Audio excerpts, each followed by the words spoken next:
The crystal chandelier cast dancing shadows across Victoria Anderson's face as she delivered her latest verbal attack. Really, Emily, those shoes with that dress? But I suppose fashion sense isn't a priority when you're just after our money. I smiled politely, though my hands trembled slightly around my champagne glass. After 5 years of marriage to her son, you'd think my mother-in-law would run out of ways to insult me. You'd be wrong. My name is Emily Chen-Anderson, and this is how I expose the dark truth behind America's perfect family. The annual Anderson family gala was in full swing, their mansion's grand ballroom filled with Boston's elite. Old money mingled with new, though to the Andersons, neither was quite as good as their fortune, carefully accumulated over 5 generations of legitimate business dealings. If only they knew what I discovered. Mom, please. James, my husband, touched Victoria's arm gently. We've talked about this. Victoria's perfectly sculpted eyebrows rose. Darling, I'm simply making conversation. Emily understands, W dear. 5 years ago, I might have flinched at her tone. Now I met her gaze steadily. Perfectly, Victoria. Just like I understand why you installed new security cameras in your private study last month. One can never be too careful with family secrets. For a moment, just a moment, I saw fear flicker in her eyes. Then her social mask slipped back into place. James, darling, do fetch me another drink. Emily and I need to have a little chat. James hesitated, looking between us. My wonderful, brilliant husband, who still couldn't quite believe his mother's cruelty was intentional. It's fine, I assured him. Your mother and I always have such interesting conversations. As James walked away, Victoria's mask dropped completely. I don't know what you think you know, she hissed, but remember your place. You're nothing but a scholarship girl who got lucky. One word from me and James will realize exactly what kind of woman he married. I took a sip of champagne, letting the moment stretch. Interesting choice of words, Victoria. What kind of woman? Especially given what your security cameras recorded last Tuesday. Her hand tightened on her glass. I don't know what you're talking about. No. The meeting with Mr. Sullivan? The offshore accounts? The conversation about cleaning certain transactions? The color drained from her face. How did you? Emily. A booming voice interrupted us. Robert Anderson, my father-in-law, approached with several distinguished-looking men in tow. Gentlemen, my daughter-in-law, the one I was telling you about. The men assessed me with that particular mix of condescension and disapproval I'd grown used to at Anderson family functions. I recognized most of them. Board members of Anderson Holdings, the family's private investment firm. Ah yes, one of them said, James's interesting choice of wife. Robert laughed heartily. Now, Howard. Emily here has her uses. She's very good with computers, aren't you, dear? Works in it, or some such thing. Cybersecurity, I corrected politely. I'm the head of digital forensics at Blackstone Securities. Yes. Robert waved dismissively. Some little startup, isn't it? Victoria, who had been unusually quiet, suddenly spoke up. Emily was just leaving, weren't you? Such a headache coming on. I smiled at her, noting the slight tremor in her hand. Actually, I'd love to hear more about Anderson Holdings' new venture in Singapore. The one Mr. Sullivan was discussing last week. Robert's laugh cut off abruptly. Sullivan? How do you know about? Daddy. A high-pitched voice saved Victoria and Robert from having to respond. Their daughter Catherine, my sister-in-law, hurried over, perfect features marred by distress. There's a problem with the caterers. They're threatening to leave. Excuse us, Victoria said quickly, practically dragging Robert away. Family emergency. I watched them go, remembering the first time I entered this house 5 years ago. James had been so excited to introduce me to his family, convinced they'd love me as much as he did. I was 26, recently graduated with my master's in computer science, already making waves in the cybersecurity field. But to the Andersons, I was just a gold digger from the wrong side of the tracks. They're being especially vicious tonight, a quiet voice observed. Michael, Catherine's husband, appeared beside me. Like me, he had married into the Anderson family. Unlike me, he had the right pedigree, old money, right schools, right clubs. They still hated him. They're scared, I replied softly. They just don't know how scared they should be. Michael raised an eyebrow. Something I should know about. I studied him thoughtfully. Michael had always been kind to me, the only one who seemed to see through the Anderson family's perfect facade. He was also a federal prosecutor, though the family didn't know that. They thought he worked in corporate law. Maybe, I said carefully. But not here. Too many ears. He nodded slightly. Coffee tomorrow. That little place on Berkeley Street. Perfect. James returned then, looking apologetic. I'm so sorry, Em. Mom's just being herself. I finished for him. It's okay. I touched his arm gently. 5 years of marriage and my heart still skipped when he smiled at me. The Andersons had never understood that.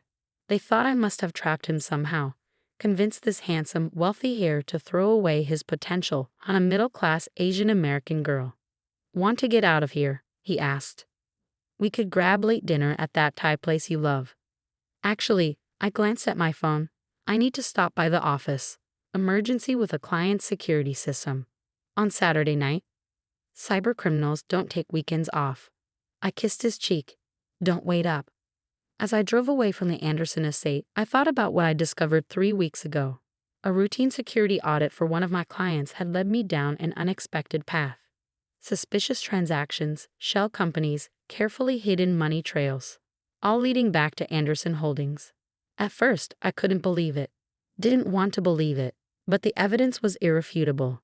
The Andersons' legitimate business empire was just the surface. Underneath lay decades of fraud, money laundering, and worse. The security cameras had been my way in.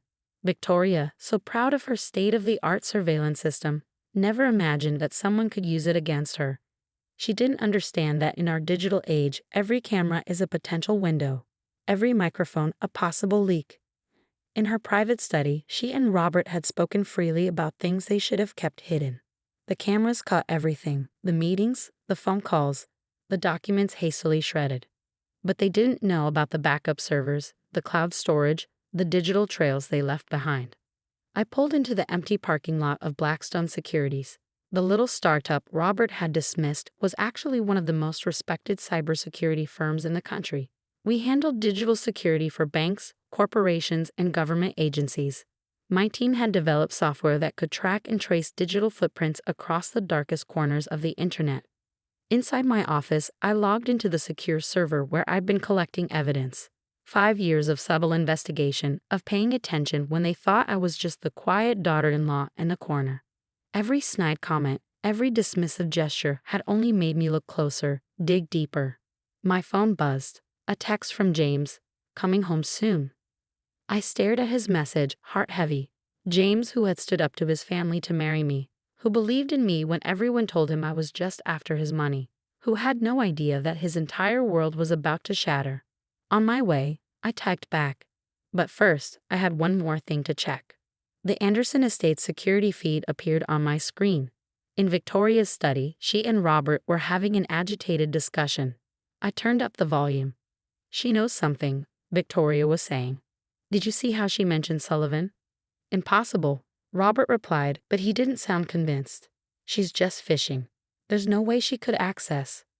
She works in cybersecurity, Robert. What if she found? Then we'll handle it, he cut her off. Like we've handled everything else. Call Sullivan, tell him to move up the timeline, and have Johnson look into her background again. There must be something we can use. I sat back, a chill running down my spine. This was no longer just about exposing their crimes. They were planning to handle me. Too bad they didn't know I'd already handled them. Opening my secure email, I typed a quick message to Michael. Tomorrow's coffee just became urgent. Bring your federal credentials. And James, he needs to know the truth. The truth. Such a simple word for something that would destroy the family that had spent 5 years trying to destroy me. As I drove home that night, I thought about James, about the life we'd built together. The Andersons thought I'd married him for money. They never understood that love doesn't care about bank accounts or social status. Tomorrow, their perfect world would start to crumble. But tonight, I had to figure out how to tell my husband that his family's empire was built on lies. Sometimes the truth is the cruelest revenge of all. The Berkeley Street Cafe was quiet at 7 a.m. on Sunday morning. I sat in a corner booth, 3 laptops open in front of me, waiting for James and Michael to arrive. My hands trembled slightly as I reviewed the evidence one last time. Documents, recordings, transaction records that would shatter the Anderson family's carefully constructed facade. James arrived first, looking confused. What's going on? Your text said it was urgent. Wait for Michael, I said softly. This involves everyone. Michael appeared moments later, carrying his briefcase, not his usual corporate lawyer attire. Today he wore his federal prosecutor badge openly. James's eyes widened. Mike, you're not really a corporate lawyer?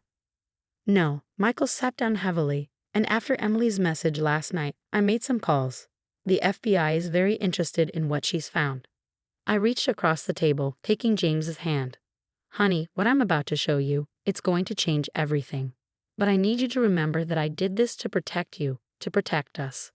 For the next 2 hours, I walked them through everything. The money laundering through Anderson Holdings' international subsidiaries. The shell companies used to hide illegal transactions. The bribes, the fraud, the decades of criminal activity that had built the Anderson fortune. That's why they pushed so hard into Singapore. I explained, showing them the surveillance footage from Victoria's study. They needed new channels to move money after their Middle East operations were compromised. James sat in stunned silence, watching his parents plan their crimes with casual efficiency.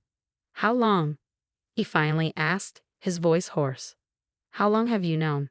I suspected something 3 years ago, I admitted. Remember when Victoria had that meltdown about me accessing the family's financial records for our tax returns? It seemed like an overreaction, so I started looking deeper. The cybersecurity firm, Michael nodded. That's how you got access. Blackstone Securities isn't just any firm, I explained. We developed tracking software for the FBI's Financial Crimes Division. When I found suspicious patterns in Anderson Holdings transactions, I had the tools to follow them. James stood up abruptly, pacing the small cafe. I can't. They always said they were protecting the family legacy, that everything they did was for the future generations. They built that legacy on other people's suffering, I said gently. The money they laundered came from drug cartels, human trafficking, arms deals. Your parents didn't care where it came from as long as they got their percentage. Michael's phone buzzed. FBI team is in position, he reported. They're waiting for our signal. Suddenly, my laptop chimed with an alert.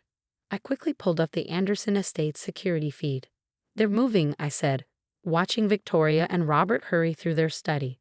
They must have discovered the investigation. They're destroying evidence. Too late, Michael smiled grimly. We've had everything documented for weeks. Emily's surveillance gave us probable cause for the warrants. They're not walking away from this. James watched the screen, seeing his parents for who they really were for the first time. What about Catherine? Is she involved? No, I assured him. Your sister's innocent, though she may want to distance herself from the family after today. The press coverage won't be kind. As if on cue, my phone exploded with notifications. The story was breaking. Anderson Holdings RIDDD by FBI. Prominent BOSTONVML linked to international crime syndicate. Federal Piro OSCQ Toloris AWG DCADs of Amoni LAUND ring. We watched through the security feed as FBI agents entered the Anderson estate. Victoria's face when they handed her the warrant was almost worth 5 years of her abuse. Almost. Mrs. Anderson, the lead agent said, we have a warrant to search these premises and to arrest you and your husband on charges of money laundering, fraud, and racketeering under the RICO statute. This is ridiculous, Victoria sputtered. Do you know who we are? Robert, call Senator Williams. Senator Williams was arrested an hour ago, the agent replied coolly, along with several other associates of Anderson Holdings. Would you like to call your lawyer instead? As they led Victoria and Robert away in handcuffs, I turned to James. His face was a mask of pain and betrayal. I'm so sorry, I whispered. I wanted to tell you sooner, but I needed to be sure, and I needed to protect you from any legal exposure. He laughed hollowly. Protect me? My whole life has been a lie. Everything they taught me about family, about legacy, about honor. No, I said firmly. The lies were theirs, not yours. You built your own life, James. Your medical practice, your work with underprivileged communities, that's your real legacy. Michael's phone buzzed again. They're asking for you at the scene, Emily. They need your help accessing the encrypted files. I hesitated, looking at James. He squeezed my hand. Go. Do what you need to do. I need some time to process anyway. The next few weeks were a blur of federal investigations, press conferences, and family drama. Catherine oscillated between denial and rage, unable to accept that her perfect parents were criminals. The Anderson social circle quickly distanced themselves, especially after evidence emerged implicating several prominent families in the scheme. Through it all, James stood by me. His initial shock gave way to a quiet determination to make things right. He testified against his parents, helped identify victims of their schemes, and worked to separate his medical practice completely from the family business. The day of the sentencing, we sat in the federal courthouse, watching as Victoria and Robert Anderson faced justice. 25 years each, plus forfeiture of all illegally obtained assets, estimated at over $100 million. Victoria turned to look at me before they led her away. You destroyed this family, she spat. Are you happy now?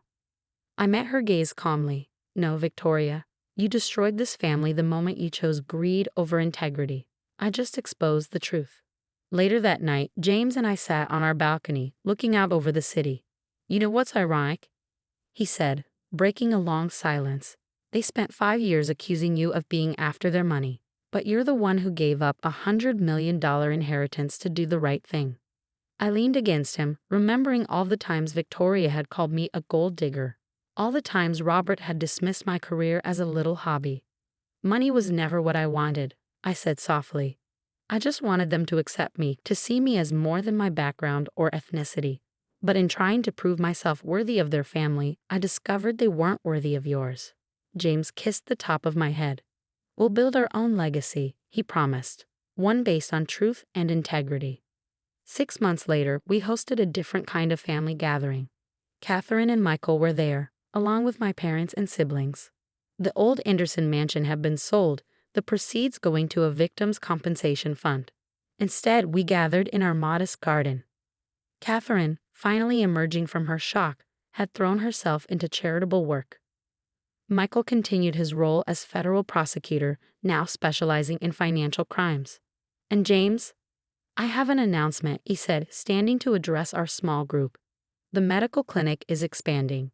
We're opening 3 new locations in underserved communities, and he smiled at me. We're partnering with Blackstone Securities to provide cybersecurity training for at-risk youth.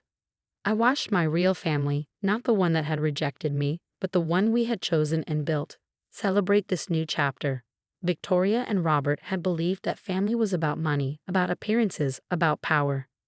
They never understood that true family is about love, support, and doing what's right, even when it's hard. The Anderson empire had fallen, but from its ashes, something better had risen. A legacy not of wealth and privilege, but of justice and redemption.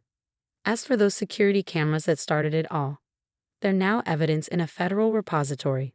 Sometimes I think about Victoria's face when she realized her own surveillance system had exposed her crimes. It's a reminder that in our digital age, the truth has a way of coming to light. James and I are expecting our first child next spring. When they're old enough, we'll tell them the story of how their grandparents lost their way and how love and truth ultimately prevailed. We'll teach them that real wealth isn't measured in dollars, but in the integrity of your actions and the strength of your principles. And maybe, just maybe, we'll teach them a little bit about cybersecurity too. After all, you never know when those skills might come in handy.